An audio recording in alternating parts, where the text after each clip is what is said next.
O que é que significa jaz? É? Repousa. Repousa. E há uma linguagem que normalmente é associada a que espaço? Não a que espaço? Ao cemitério.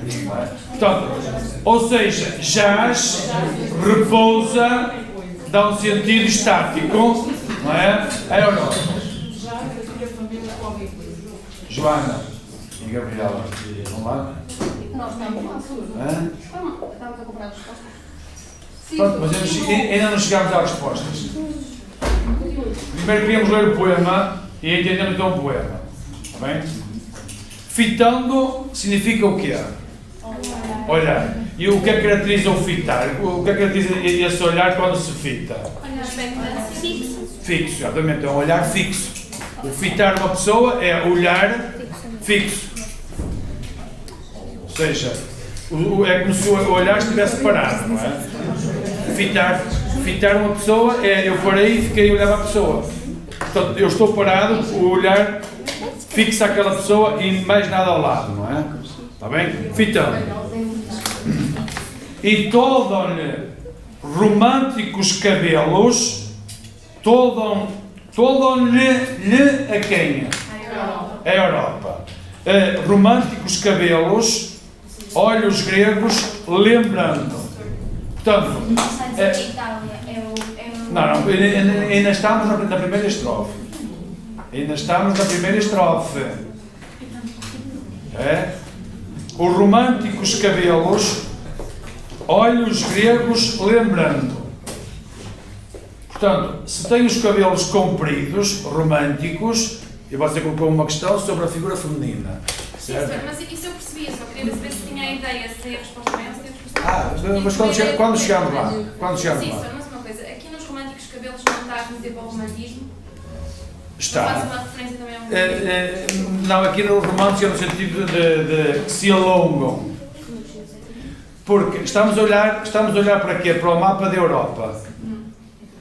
Para o mapa da Europa. Portanto, a Europa alonga-se, é como se fossem os cabelos que se alongam. Portanto, é o mapa da Europa. E na ponta está Portugal. Está bem? Portanto, os cabelos românticos é uma referência ao mapa da Europa que se estende de Oriente ao Ocidente. Está bem? Na segunda estrofe, o cotovelo esquerdo, portanto, estamos a comparar aqui o mapa da Europa a um corpo, certo? Sim. Então, cabelos românticos, olhos gregos e depois o cotovelo esquerdo é recuado e o direito é em ângulo disposto. Portanto, de alguma maneira é esta figura, certo? E agora, o cotovelo esquerdo recuado e o direito avançado. Agora imaginemos o corpo deitado, o rosto pousado, não é? O corpo deitado, o rosto pousado e o cotovelo esquerdo para trás e o direito para a frente. Este diz Itália e aquele diz Inglaterra. Então é uma referência ao mapa da Europa. Aqui está a Inglaterra, aqui está a Itália, que fazem uma e outra como se fossem dois cotovelos do corpo, certo? Um para a frente, o outro para trás. Certo? O rosto apoiado, o cotovelo esquerdo é recuado, o direito é em ângulo disposto. Aquele diz Itália, onde é pousado, este diz Inglaterra, onde afastado, a mão sustenta em que se apoia o rosto. Como eu disse, imaginemos o corpo deitado e a suportar o rosto e um cotovelo recuado e outro avançado. Está bem? Estamos a ver então, e os cabelos, que é a referência à Europa que se estende, não é? E a Inglaterra e a Itália. Está bem? O direito é a Inglaterra. Sim, aquele diz Itália, aquele é o esquerdo, que é o primeiro, este é o que está mais próximo, diz Inglaterra, onde afastado a mão sustenta, em que se apoia o rosto. Não é? Fita com olhar esfíngico, Diz aí, esfíngico, misterioso, enigmático. O que é uma esfinge?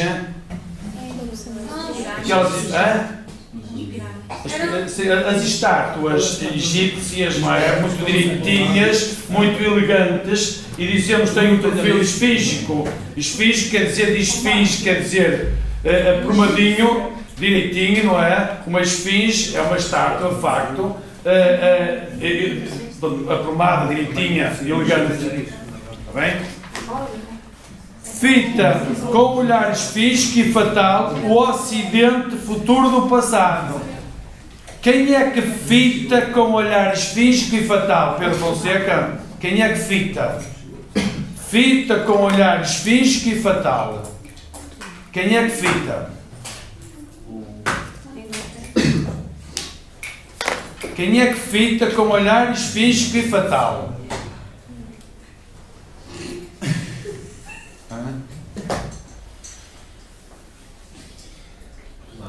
Sofia? Europa. Márcia? Europa. Ajudem. Fita. Fita. Portugal. Portugal, fita. Ponham aí atrás. Portugal. É bom que tenham ouvido isso. Eu disse. Não ouvi. Eu também disse. Eu também disse. Portugal, fita com olhar esfíngico e Mas as fatal. duas respostas deveriam estar certas, porque Portugal supostamente é a cabeça ou a cara da Europa. Não, Mas é está aqui a dizer. atenção, atenção. Escute, não diga. Aqui, Portugal aparece definido só como uma parte do corpo, que é o rosto. Que não é uma coisa de cabeça. Sim, você percebeu. E não é isso. Não se ligam porque assim, é muito importante perceberem isto.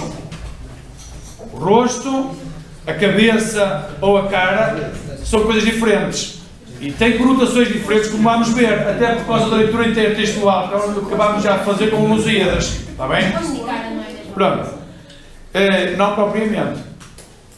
Não propriamente. Fita com olhar esfíngico e fatal, o ocidente, futuro do passado. Portanto, Portugal, fita, isto é, está com o olhar fixo onde? Olham para a imagem, não é? O próprio rosto que está lá, está a olhar para onde? Está a olhar para onde? Para o mar. Para o mar. E que mar é esse? O Oceano Atlântico. Portanto, Portugal está a fitar o Oceano Atlântico. O rosto com que fita é Portugal. Fita. O rosto é Portugal. Portanto, e Portugal olha fixamente para o mar. Para trás está a Europa. Está bem? Para trás está a Europa. Portanto, Portugal, em relação a todos os países da Europa, está em que posição em relação a eles? Exatamente. Está numa relação privilegiada, numa posição privilegiada em relação ao mar. E como está a olhar o mar fixamente, isto é como eu paro numa montra e fico ali horas a olhar para aquele computador, para aquela peça de roupa, porque quero muito comprá-la. Então eu fiquei ali fixamente, como se com o olhar eu pudesse adquiri-la. E a pedir que a compre. Ora, também aqui em Portugal, estando a olhar para o mar, é como se estivesse o mar a chamá-lo para a viagem, para as descobertas, para desbravarem esse mar. Está bem? Então, o poema, efetivamente, faz uma descrição geográfica de Portugal em relação à Europa. Coloca Portugal como o rosto da Europa. Como o rosto da Europa. Está bem? Agora, antes de responder ao questionário, vamos ao Lusíadas. Vamos ao Lusíadas. Estrofe 20 do canto 3. Recordem. Baixo, está em baixo. Está em baixo. Gosto deste texto. Eis aqui, quase como da cabeça da Europa, todo o reino lusitano. Quem é que profere? Quem é o narrador desta estrofe? Estrofe 20, campo 3. Quem é o narrador desta estrofe? Diga.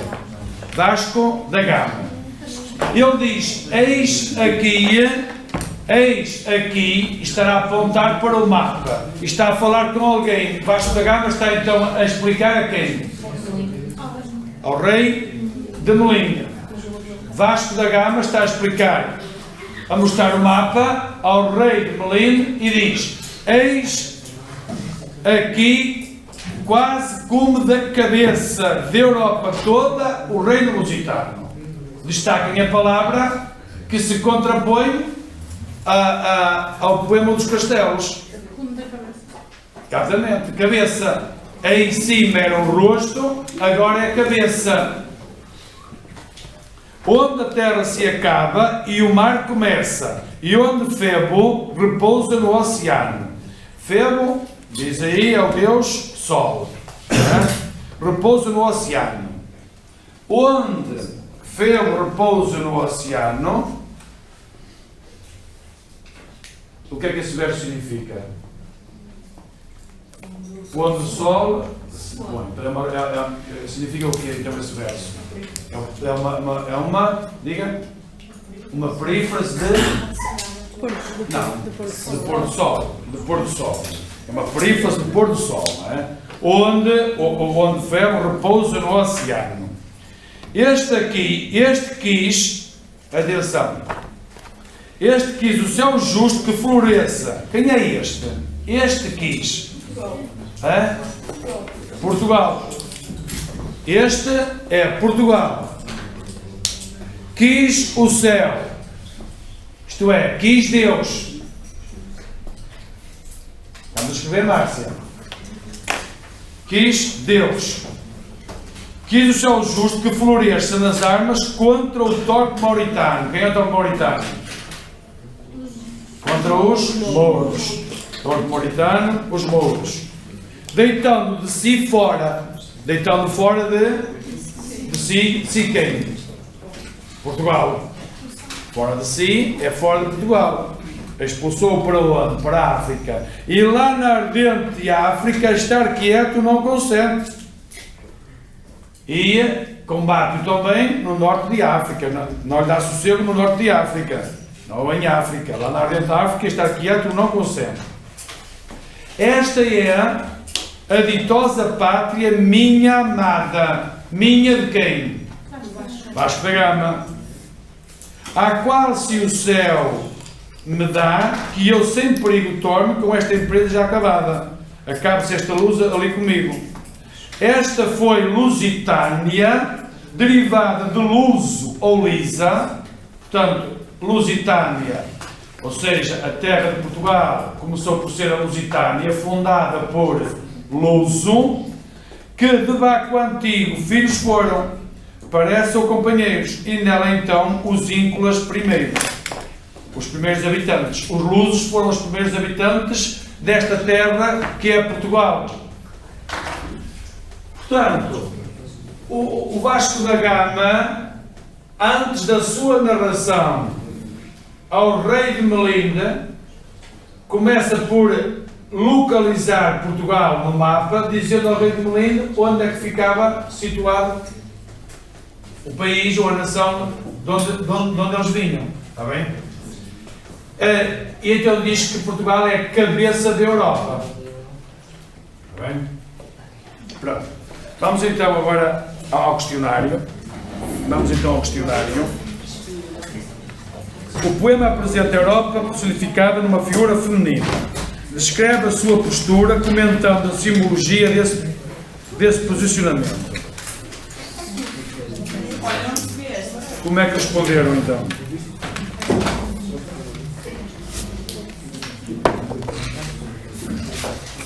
Quem é que quer responder? Está mal porque há? Ninguém? Hã?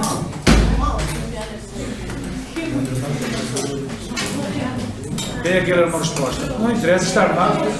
Pode, Juliana. Neste poema, a Europa está personificada numa figura feminina deitada sobre os cotovelos. A Europa jaz exposta nos seus cabelos, verso 1. Do Oriente ao Ocidente, com os românticos cabelos que representam o Norte da Europa e olhos gregos, que simbolizam o Sul Europeu. O seu cotovelo esquerdo, representado pela Itália, ou seja, remete para a cultura greco-marxista do Sul. E o seu cotovelo direito para a Inglaterra, cultura nórdica. O seu rosto é Portugal. Este posicionamento simboliza a necessidade de glorificar e enunciar a Europa que está morta e onde Portugal, o rosto, é o único país capaz de ressurgir e de renascer o continente.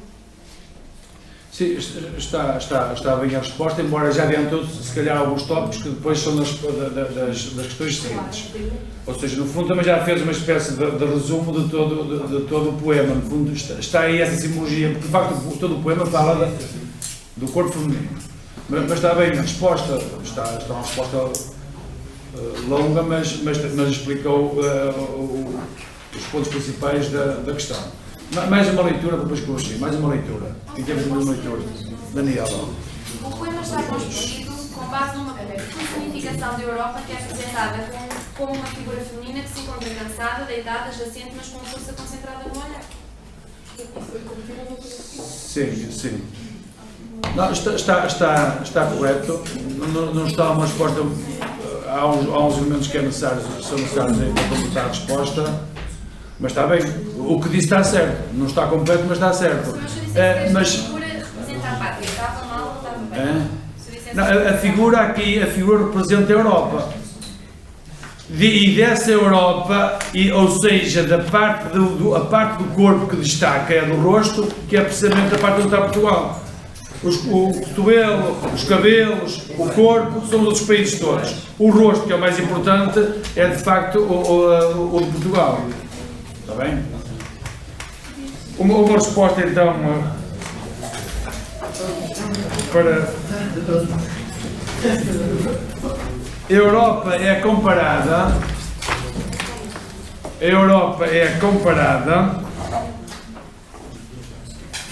a um corpo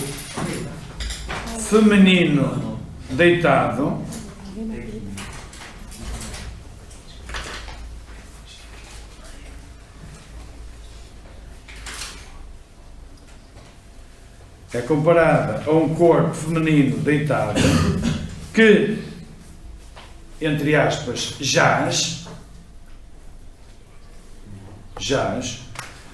podem acrescentar, isto é, põe entre vírgulas, isto é, repousa,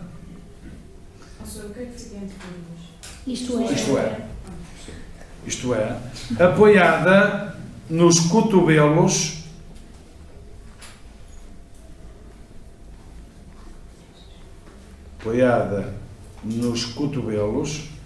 e com a mão direita a segurar o rosto.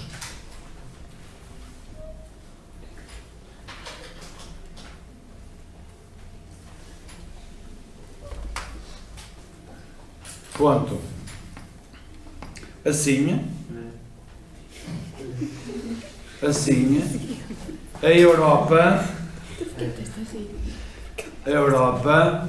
é apresentada, ou descrita, é apresentada como um corpo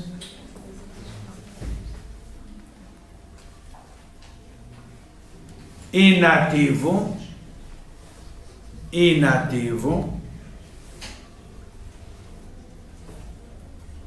vírgula, sem ação e sem vigor, vírgula, simbolizando a decadência,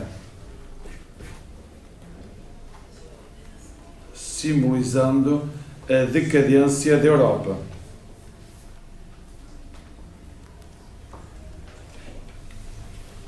Tá? Portanto, porque, é só, porque a pergunta é, descreve a postura comentando a simbologia. Portanto, é um corpo deitado, em repouso, o que mostra uma certa inatividade e uma decadência da Europa. Esta Europa só conseguirá ressurgir com um papel importante de Portugal, que é o rosto. Está bem? Não 2. Interpreta as repetições das formas do verbo jazer e fitar. Como é que respondemos então a esta? Gabriela, quer responder? Não, porque está mal. Mas leia a resposta para corrigirmos.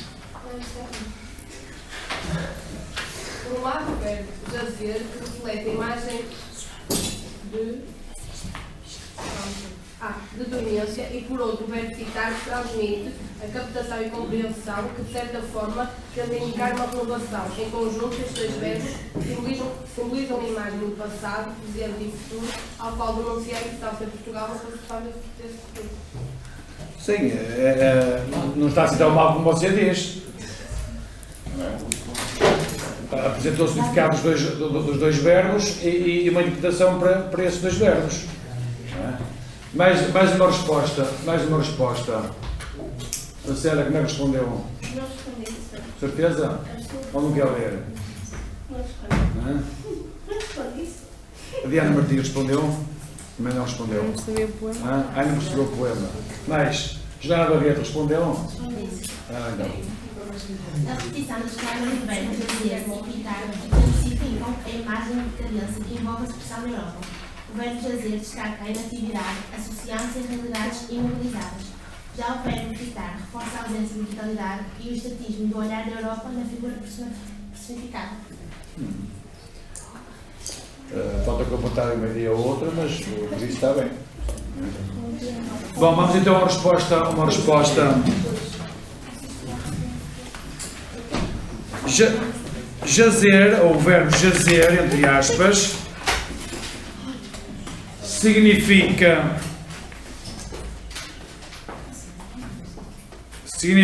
a decadência,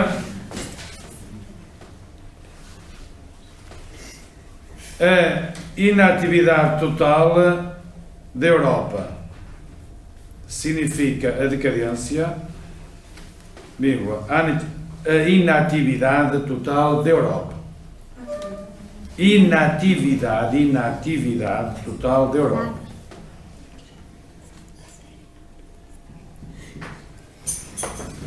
Enquanto o verbo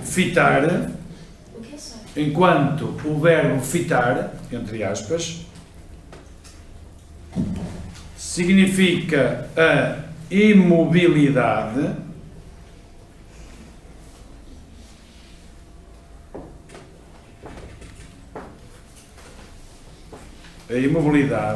vírgula, o estatismo de alguém que olha fixamente.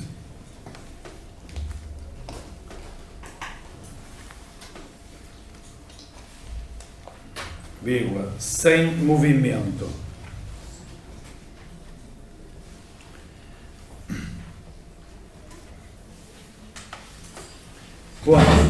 Ponto. Assim, os dois verbos intensificam a ideia de decadência da Europa. Intensificam a ideia de decadência da Europa. Tá? Portanto, a própria posição do corpo remete para essa decadência e estes verbos reforçam essa ideia. Bem? Justifica a consideração de Portugal como o rosto da Europa. Como o rosto da Europa. Como é que respondemos a esta questão? Sabia qual era a resposta?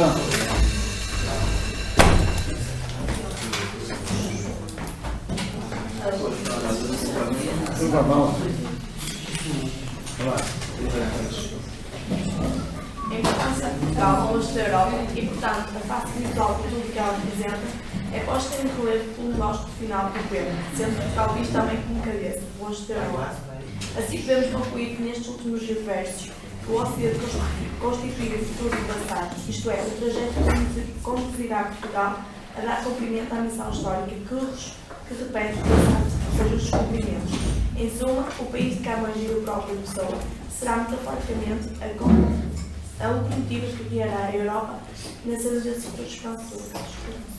Sim, acho que a resposta está bem, deu uma resposta muito bem elaborada, onde focou os aspectos essenciais que era pedido nesta pergunta, de facto, que é então a simbologia, o significado de Portugal como o rosto da Europa. Portanto, no fundo, Portugal lidera em relação à Europa este movimento de renascimento, do renascer da Europa. E esse movimento é a partir do passado. Porquê? Porque Portugal, em relação à Europa, está numa posição privilegiada, porque tem um passado glorioso, não é? Dos descobrimentos que podem projetar Portugal para novos feitos, não é? Mais uma resposta. Quem quer ler a resposta, Daniela? Existe uma valorização de Portugal dentro da Europa e a mensagem que se procura passar é de um povo como profeta de um mundo novo, mas também, em simultâneo, a advertência para a Europa.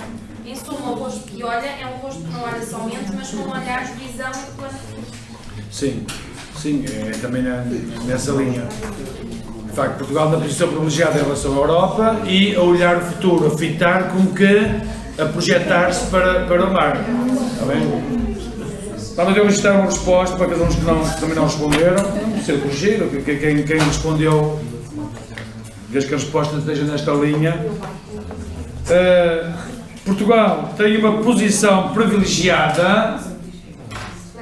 Bruno, Portugal tem uma posição privilegiada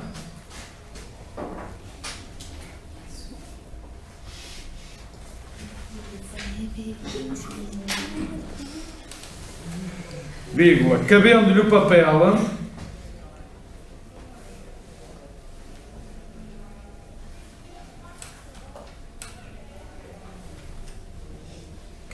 papel de liderar o renascimento da Europa.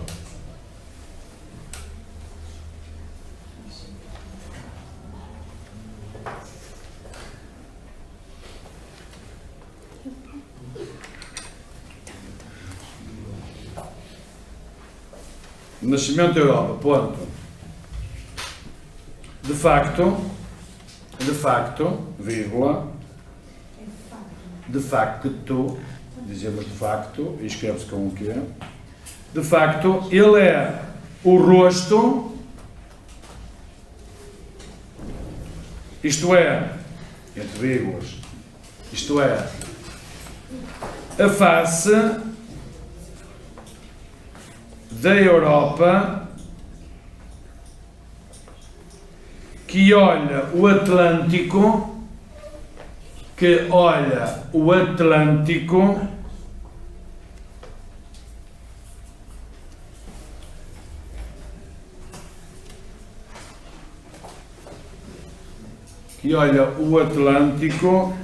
como projeto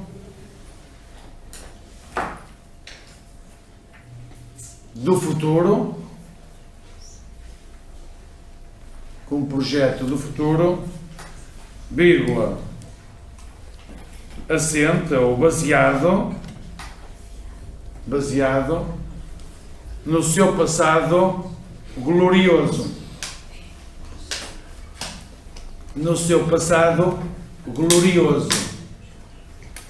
Tá? Ponto. Nós víamos isso ontem. É termos um passado glorioso e não o valorizarmos, não é? E portanto é esse apelo que no fundo também a pessoa vai colocar na mensagem, está bem?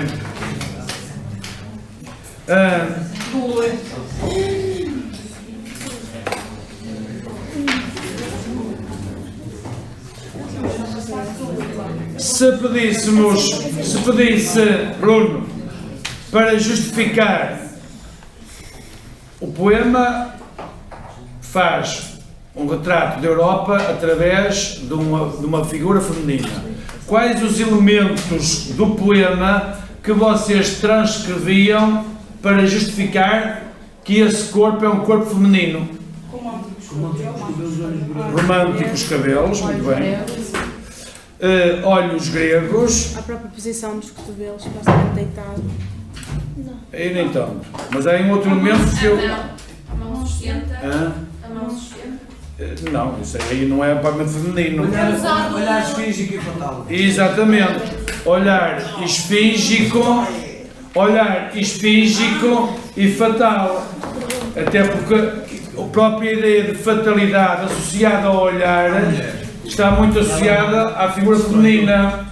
Não é? Viram isso no ano passado nos meias. A mulher fatal e o olhar fatal. E bastou o primeiro olhar, a primeira visão de Carlos da Meia de Maria Eduarda, que era também a mulher fatal, não é? Esse elemento aparece um caracterizador da figura feminina, está bem?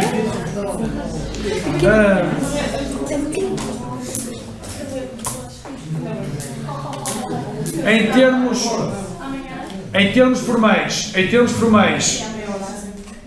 como é que classificam a primeira estrofe do poema? Em termos formais agora, os elementos formais do poema, como é que classificam a primeira estrofe? Não, como é que classificam a estrofe? Uma quadra. A segunda estrofe? Uma quintilha, sim senhor, uma quintilha. Célia, terceira estrofe. António, terceira estrofe. É dístico. Dístico. E a quarta estrofe, monóstico. Esquema rimático. AB. Não. C. D. C.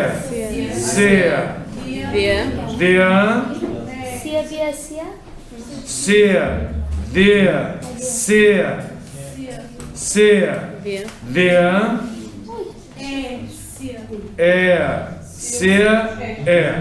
Portanto, classifiquem então as rimas que temos aí. Cruzada, emparelhada e cruzada. Portanto, AB, depois CC é cruzada. Depois CC, no verso 3 e 4 da segunda estrofe é emparelhada. E depois, como é que classificam a D da segunda estrofe? Rosto, disposto com rosto. Interpolada. Não tem rima livre? Não. Então temos, toda a rima tem correspondência. Diga, Juliano. Quanto à métrica, quantas sílabas métricas tem cada verso? Quantas sílabas métricas? Pois é, contar, então conta lá. Primeira estrofe? Na primeira estrofe? Sim. Decassílabo. Acho que é decassílabo. Também acho que é decassílabo. Eu não sei contar. São 10.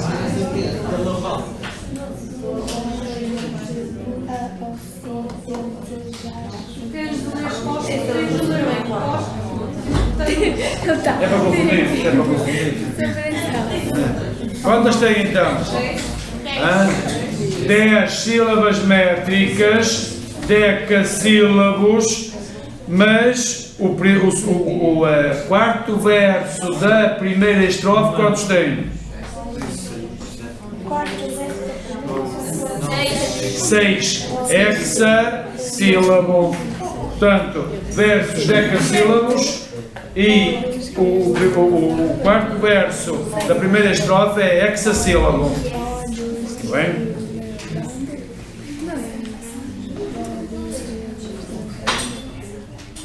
Acho que aqui deixa eu dar olhos com Identifiquem entre os dois. Diga, Joana, qual é o nome? Olhos é só uma? Olhos gregos, lembra? Olhos gregos, lembra? Só conta até a sílaba tónica. V. Conta. Não, porque. A Europa já exposta no escudo verde. A Europa, Ju. A Europa. Hã? A Europa já exposta no escudo verde. Do Oriente ao Ocidente já espitam. Do Oriente ao Ocidente. Faz assim na leva, junta. Quando tem duas vogais, duas vogais, normalmente junta. E tu dando-lhe românticos. E tu. Não é lição, é sinaleva. Sinaleva, elidir é eliminar uma sílaba. Tu elimina. Você, em termos.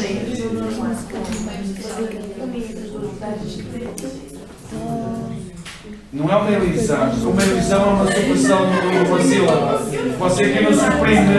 Você não suprime. Você une sons. Une os sons, não é? Eu vou para a escola. Em termos escritos não eliminam nada. Em termos orais, cisou, portanto juntou.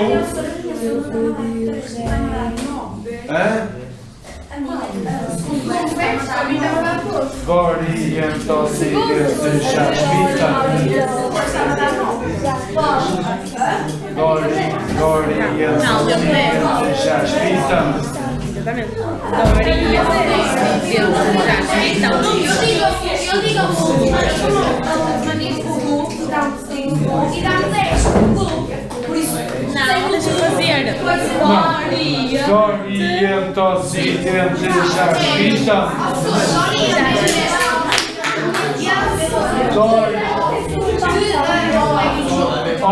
Olha para os dedos. Do Oriente ao Ocidente já espita. Do Oriente ao Ocidente já espita. Gabriel. Do Oriente ao Ocidente já espita. Sim. Do Oriente ao Ocidente. É uma questão de coordenação. Som com o dedo. Do Oriente. Do Oriente ao Ocidente já espita.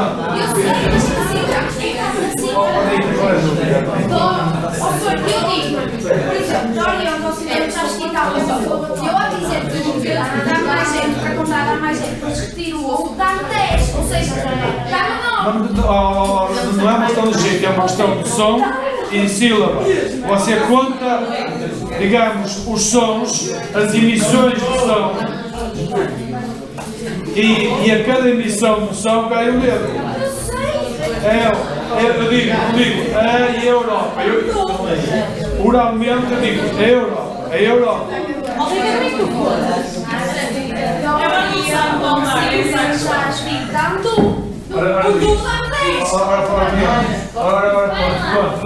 Do Oriente ao Ocidente já espitando. Não, está mal. Mas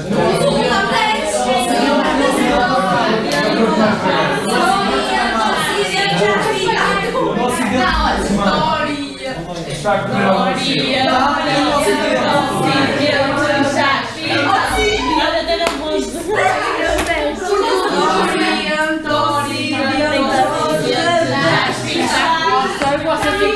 Não, eu sei.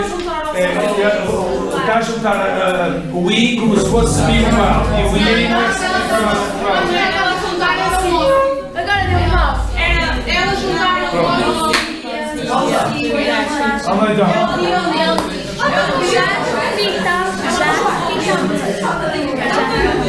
Agora, o texto encontrem um ponto de. Vamos lá. Encontrem um ponto de diferença quanto à forma entre o primeiro texto e o segundo.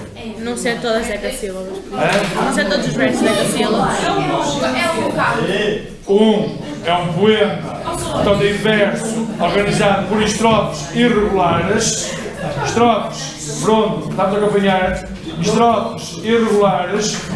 O Lusíadas, estrofes regulares. Está bem? Estrofes irregulares, estrofes regulares.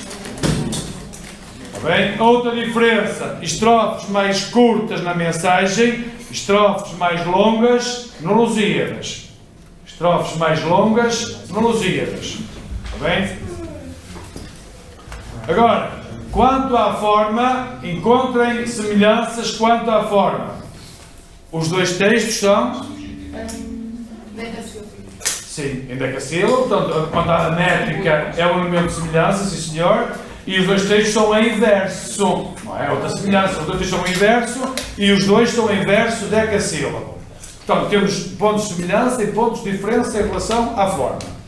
Em relação ao conteúdo, ponto de semelhança em relação ao conteúdo. Falam os dois de Portugal. Os dois falam da posição geográfica de Portugal em relação à Europa. Posição geográfica de Portugal. Ambos falam de uma mulher. Os dois. Não. O segundo não. O segundo não. Não fala da amada da Brasil. Mas isso é pátria. Mas fazem ambos uma personificação da Europa, não? Sim. Os dois falam da posição geográfica de Portugal. Os dois colocam Portugal em posição privilegiada em relação à Europa. Está bem? Em relação à Europa. Eu fiquei no irregular de boa. E agora, quanto ao conteúdo, estamos já a dizer que, ponto de semelhança, os dois fazem Fazem uma descrição, ou posicionam Portugal geograficamente. Depois,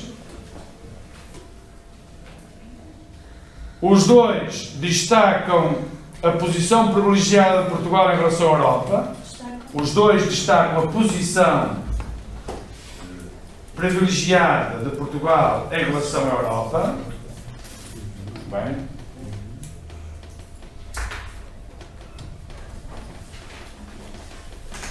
E se quisermos também, os dois colocam Portugal como sendo, metaforicamente, a parte principal do corpo.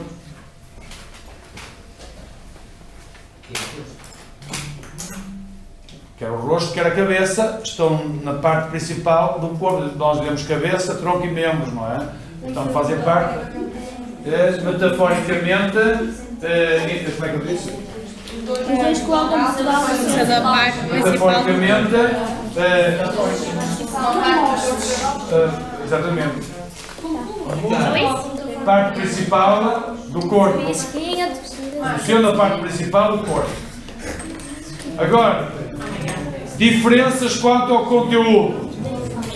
Diferenças quanto ao conteúdo. Diferenças quanto ao conteúdo. Então, qual é a principal diferença desde logo? Começando por esta última parte registada. Se por um lado colocam os dois na parte principal do corpo, por outro lado distinguem, certo? Porque o Fernando Pessoa coloca Portugal como o rosto da Europa e Vasco da Gama, ou Camões, coloca como cabeça da Europa. É uma diferença. Como é que é? Está bem?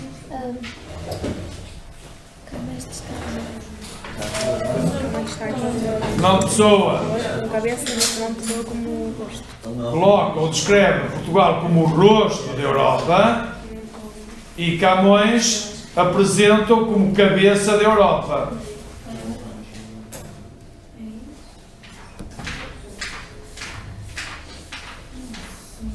Bem?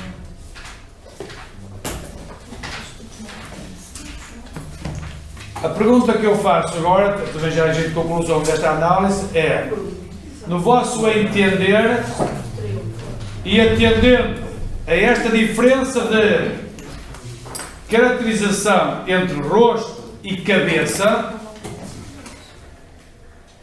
no vosso entender, qual dos dois poetas faz sobressair mais a importância de Portugal, a importância da posição geográfica de Portugal face à Europa. Porquê, Fernando Pessoa? Porque ele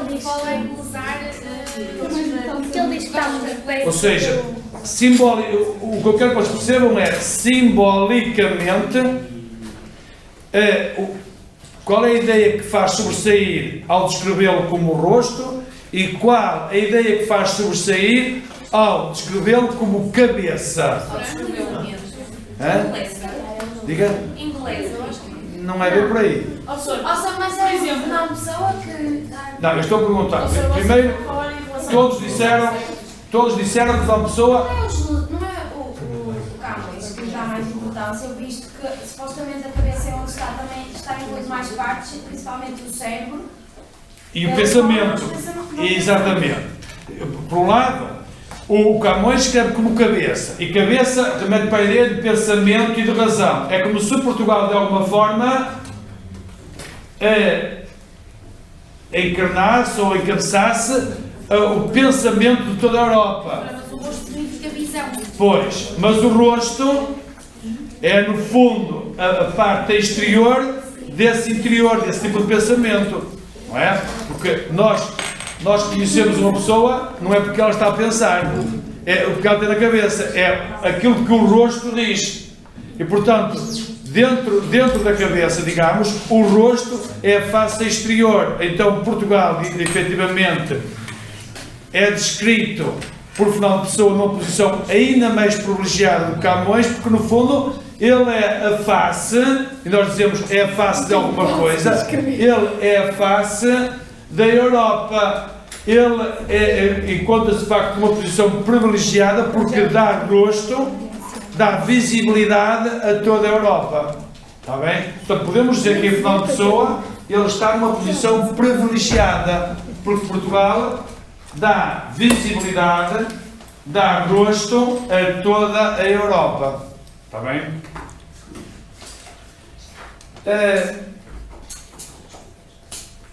Atualmente, como é que nós podíamos classificar Portugal em relação à Europa, usando também um elemento do corpo, não propriamente humano, mas que vocês já ouviram muitas vezes. Classifiquem Portugal neste momento em relação à Europa. Vocês disseram o quê? Mas diga. É a causa. Ouviram, já têm ouvido dizer isso. Portugal está na cauda da Europa. Ou seja, está no lado oposto a que Camões e Fernando Pessoa descrevem. Está bem? Hoje, Portugal é descrito como sendo a cauda da Europa, isto é, aquele que está atrás, e não como pessoa privilegiada. Ou seja, atenção. Já está lá, senão temos mais. Podemos, Bruno. Margarida, podemos. Joana. Se Portugal, por Camões e Fernando Pessoa, é apresentado como o país mais importante da Europa, como estão à cabeça da Europa, atualmente viramos o mapa ao contrário. Ou seja, Portugal está na cauda da Europa em relação a todos os países da Europa.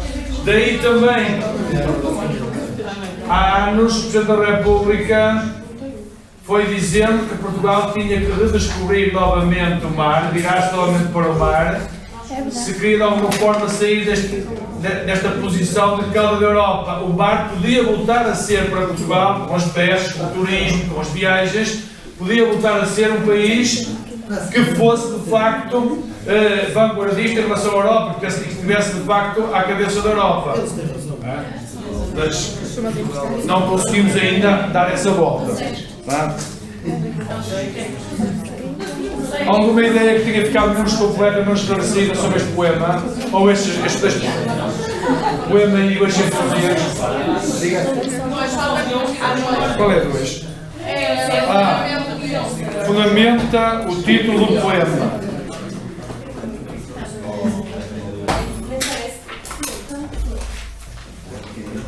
Eu registro uma resposta rápida só para falar, que queria avançar para o reforço também. Portugal, pronto, estamos já a responder à pergunta sem dizer o título, o poema, mas Portugal é o país, Portugal é o país dos 7 castelos reconquistados aos mouros. É o país dos 7 castelos reconquistados aos mouros. Daí o título do poema.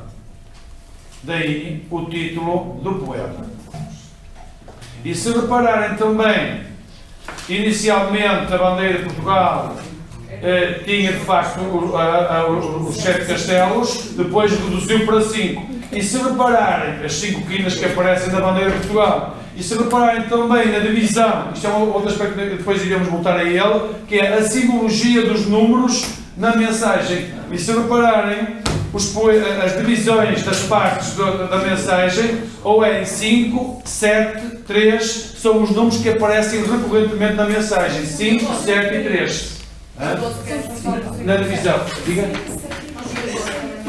Mas o 12 é o mudo, o 12 é o mudo do 3 e a juntar o 7 e o 5.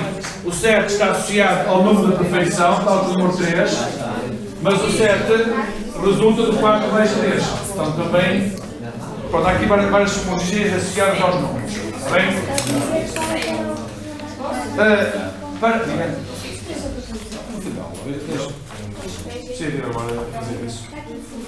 Para a próxima aula, queria que lessem o poema Ulisses e explicassem. O que eu quero que vocês façam é, a partir do esquema que está aí, completassem esse esquema para explicarem o que é um mito.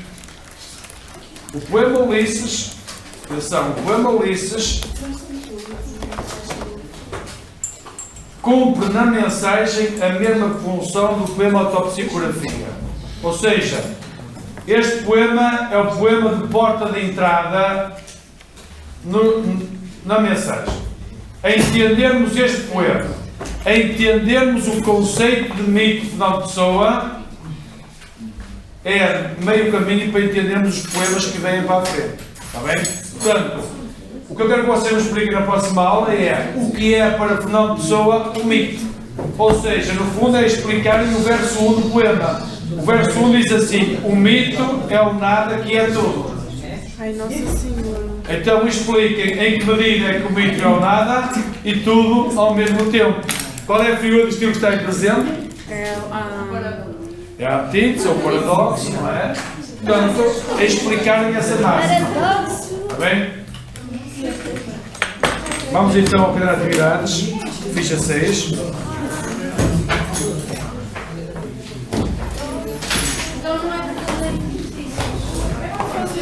Completarem o esquema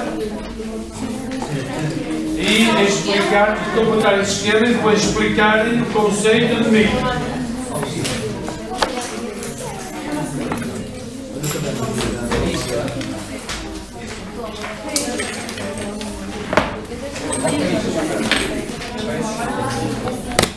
Ora,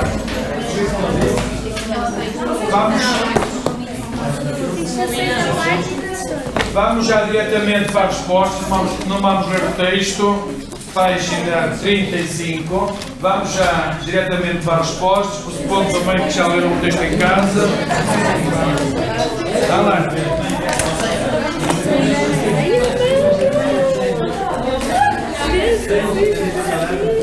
Ninguém se engana.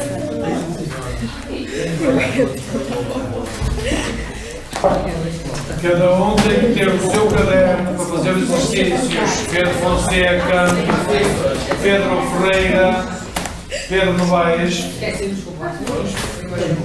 Desculpas, limitam-se.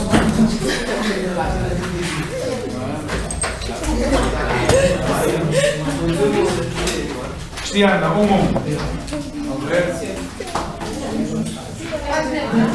30 tem que ser isso. O livro vai sempre responder. Mas leia lá a sua, leia a pergunta. Siga. Leia a questão e as linhas todas para respondermos. Siga. Constituinte. Pronto. Já sei que tem preenchido, mas não tem que dar a resposta aos outros. Eu? Vamos lá então. Cristiano. Constituinte, um atributo ao que parece que as mulheres evidenciam com mais facilidade do que os homens, desempenha a função de sintática de A. Sujeito, B. Predicativo do sujeito, C. Modificador do número positivo, D. Modificador do número restritivo. Portanto, vamos ao texto acima. No texto, no primeiro parágrafo, então, sublinhem toda esta frase. Primeira linha. Um atributo ao que parece as mulheres evidenciam com mais facilidade do que os homens. Sublinham toda essa frase. Está bem? Porque a frase começa: a existência do sexto sentido. Onde é que se liga essa expressão? Não está provada. Cientificamente provada. Estão a ver? Essa expressão vai se ligar ao verbo que está cá em baixo. Está bem? Então a pergunta é saber se isso é um sujeito, é um predicativo do sujeito, é um modificador não positivo ou um modificador não restritivo. Então que resposta é que daríamos, Cristiano? Modificador do nome positivo. Porquê é que disse que era modificador positivo? Primeiro, se é um modificador do nome, porquê é que disse que é positivo e não disse que é restritivo? Primeiro aspecto, porquê é que disse que é positivo e não restritivo? Deixa eu ver. Tem deveres. Depois, se há um modificador do nome, modifica o nome. Qual é o nome que está a modificar?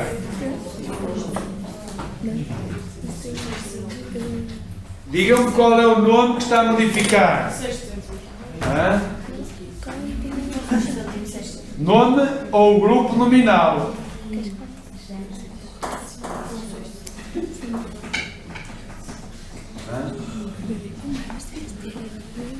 É a existência do sexto sentido. A existência do sexto sentido é que é o nome ou grupo nominal, digamos, que o modificador está a modificar. Está bem?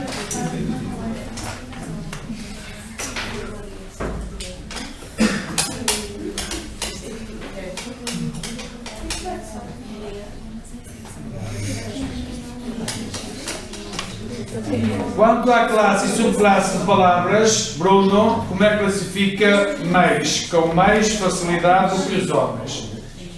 Classe e subclasse de palavras. Mais.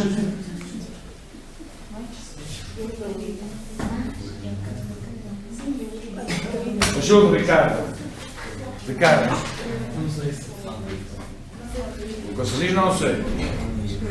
É sempre uma resposta. E a Margarida?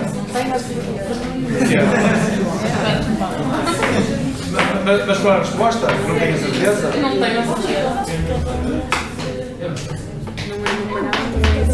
Marcos? Eu não estou aqui. 23? Não, mas eu não domino classes e subclasses. Sofia? Não é a minha área. Quem sabe? Mais, com mais facilidade do que os homens. Esse mais, a classe, subclasse, pertence a palavras. Mais. Muito. Pouco. Ai, como é que é? De quantidade. Menos. É um advérbio de quantidade e grau. Eu não disse que era verdade. É um advérbio de quantidade e grau. Eu não quero saber mais nada. Nossa, tem que apontar. É um advérbio de quantidade e grau. Está bem? Escreveu Pedro Novaes. Não escreva no caderno, faz favor. Advérbio de quantidade e grau.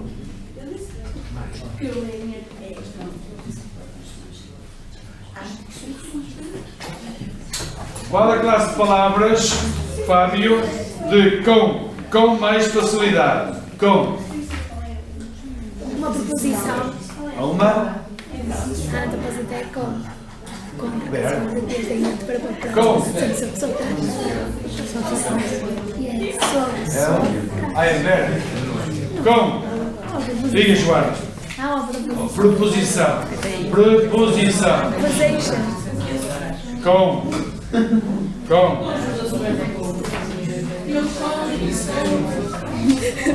1, 2. 1, 2. Diana Pereira. Usa as precedentes 600, linha 5 e 6, justifica-se por se tratar de A. Um tipo popular, B. Uma expressão com sentido literal, C. Uma designação de cariz científico ou D. Uma denominação cientificamente inexata.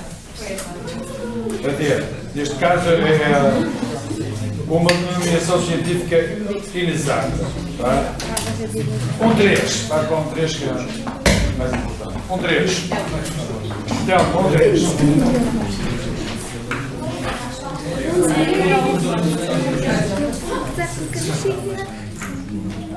Está, Juliana?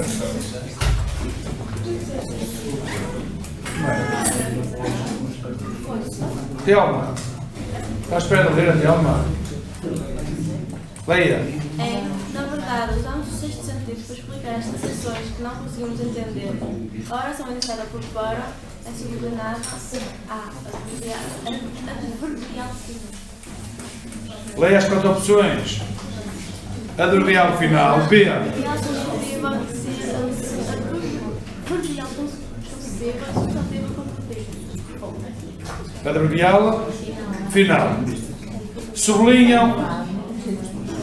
Sublinham a oração adverbial final. Qual é? Para explicar as sensações. Não passam por cima do quê? Certo? Então, sublinham ou põem uma rodinha ou um ciclo à volta do quê? E que não conseguimos entender. Como é que classificam essa oração? Não se precipite, Juliana. Primeiro pensem. Aquelas 3 opções que eu vos disse. Para explicar as sensações que não conseguimos entender. Como é que classificamos então?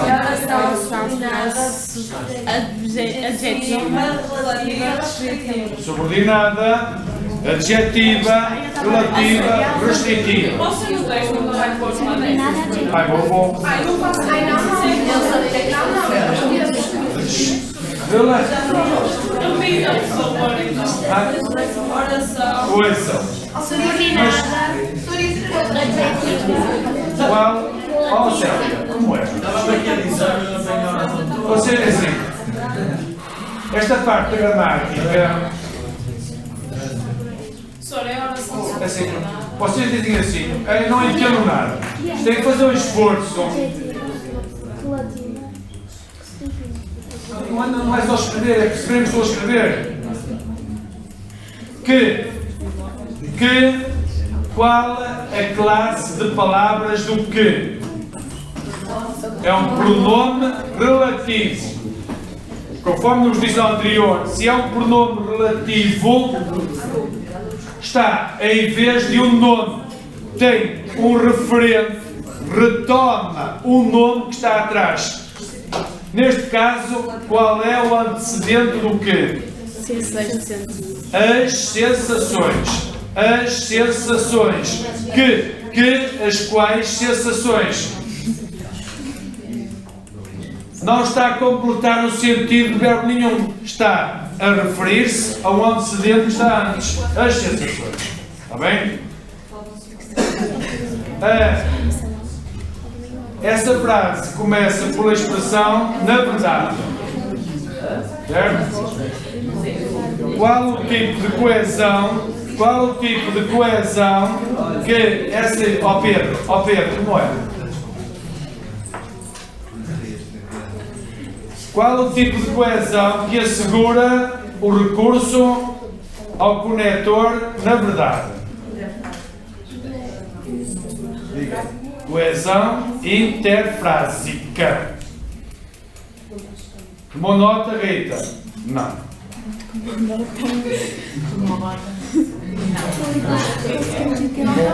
quando não dou nota é que você olha para mim. Tudo, quando eu não tomo é que você olha para mim. É sempre assim? É sempre assim. É para comprovar a falsidade. Interpretado, certo? Coesão não é para mim.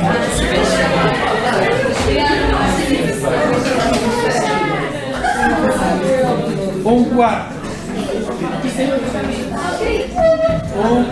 Clara. Um quarto.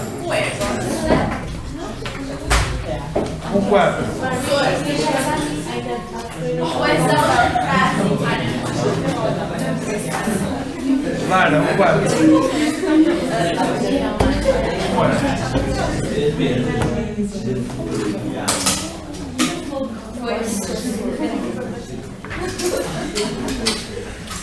Clara.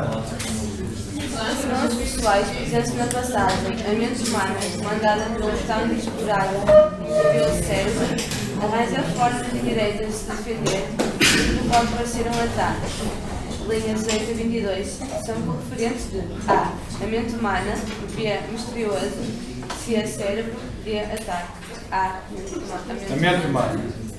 Sendo que estes dois pronomes pessoais têm um referente que está antes, qual o tipo de coesão que é utilizada nesta frase? Diga, Pedro. Coesão referencial.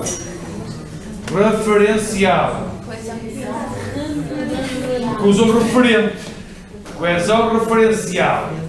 Dentro da coesão referencial, uma vez que os pronomes aparecem depois do nome, qual o mecanismo de coesão que é utilizado? Classifiquem o mecanismo de coesão. Primeiro está o nome e depois o pronome. Anáfora. Tipo de coesão. O tipo de coesão é referencial, o mecanismo de coesão é anáfora. 1,5, Fábio. Fábio, 1,5. 5. Bom dia, pai. Desenvolvendo o curso materno, linha T56, que estabelece uma relação de A, toma, B, substituição, C, consequência e D, causa. Acho que é. Pensa muito. Já tinha dito, o Pedro já tinha dito que era A. Retoma. Então, Fábio. Se retoma, quer dizer que retoma o nome que está antes, certo? Como é que classifica essa oração? Como é que classifica a oração iniciada por quê?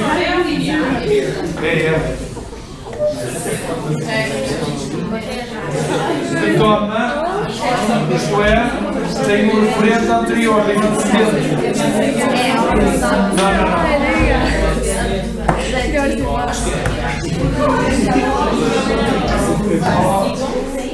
Está muito ruído na sala.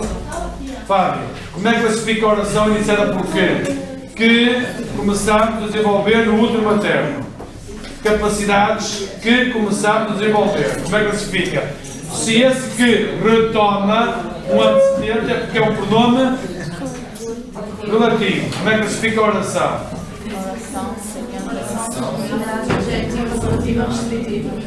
Oração subordinada.